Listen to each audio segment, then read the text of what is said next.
Hi, this is Scott Walker. Scott, David Koch, how are Hey, you? David. I'm good. And yourself?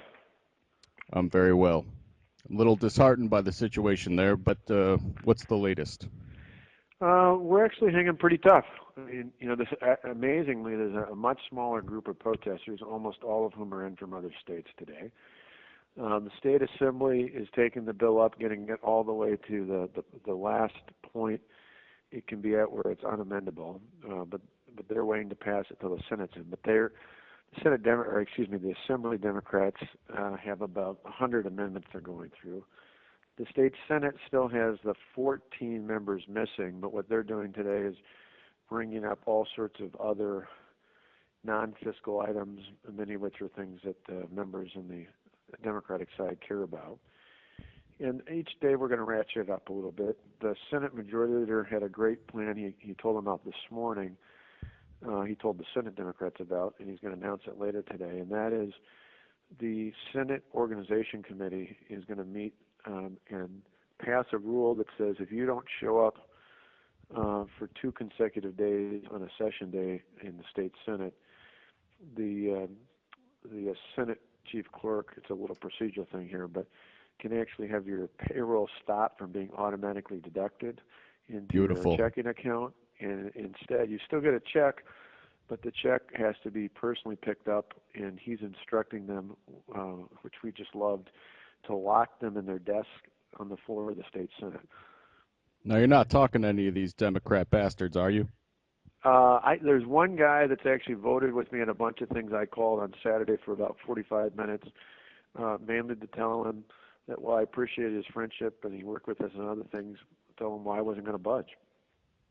Mainly because I thought right. he's about the only reasonable one over there, and I figured if I talked to him, he'd go back to the rest of the gang and say, I've known Walker for 20 years. He's not budging. Oh, what's his name again? His name is Tim Cullen. All right. I'll have to give that man a call. Well, actually, in his case, I wouldn't call him, and I'll tell you why. He's pretty reasonable, but he's not one of us.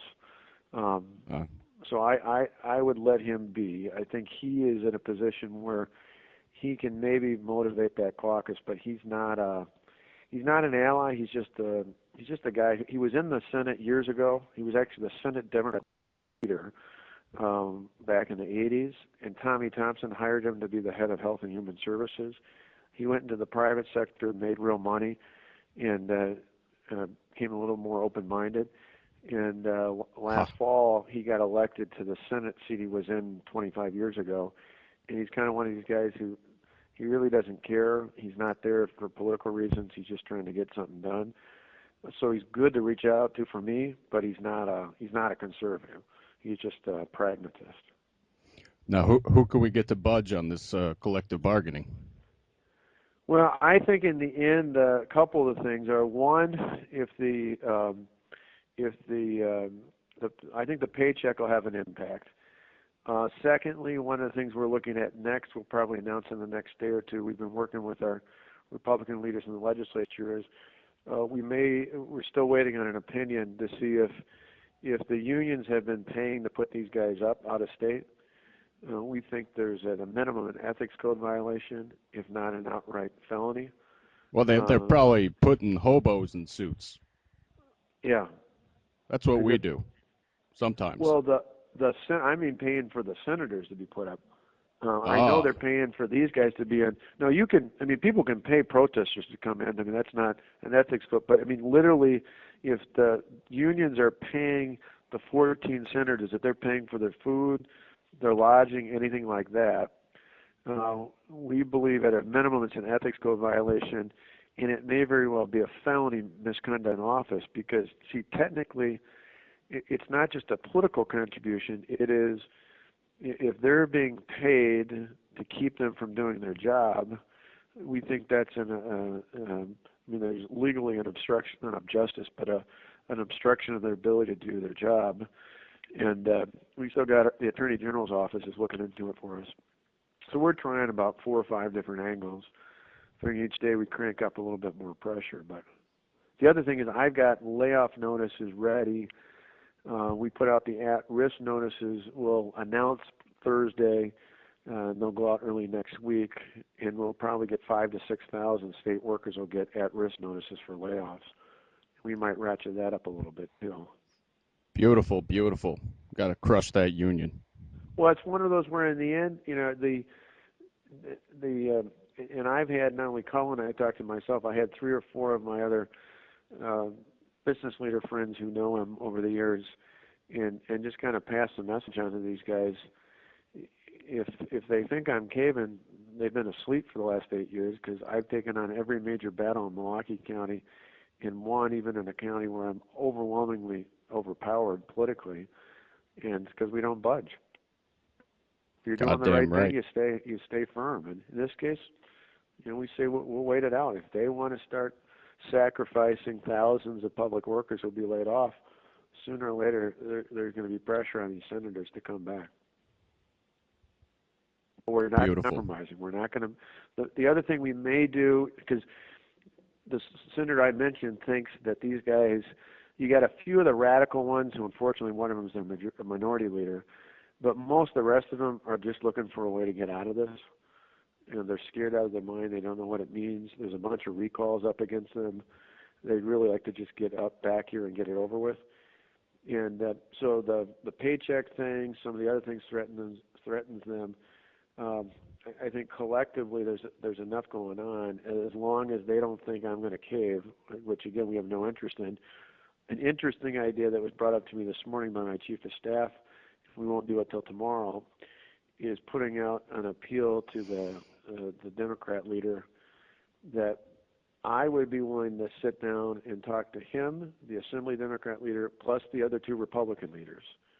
Talk, not negotiate, and listen to what they have to say. If they will in turn, but I'll only do it if all 14 of them come back and sit down in the state assembly. They can recess it to come back over and talk to me, but they'll have to go back there. The reason for that is we're verifying it this afternoon, but legally we believe once they've gone into session, they don't physically have to be there. If they're actually in session for that day and they take a recess, the 19 Senate Republicans could then go into action and they'd have a quorum because they started out that way. So we're double checking that, but that would be the only, if you heard that I was going to talk to them, that would be the only reason why, is we would only do it if they came back to the Capitol with all 14 of them. Then my sense is, hell, I'll talk. If they want to yell at me for an hour, I'm used to that. I can deal with that, but I'm not negotiating. Bring a baseball bat.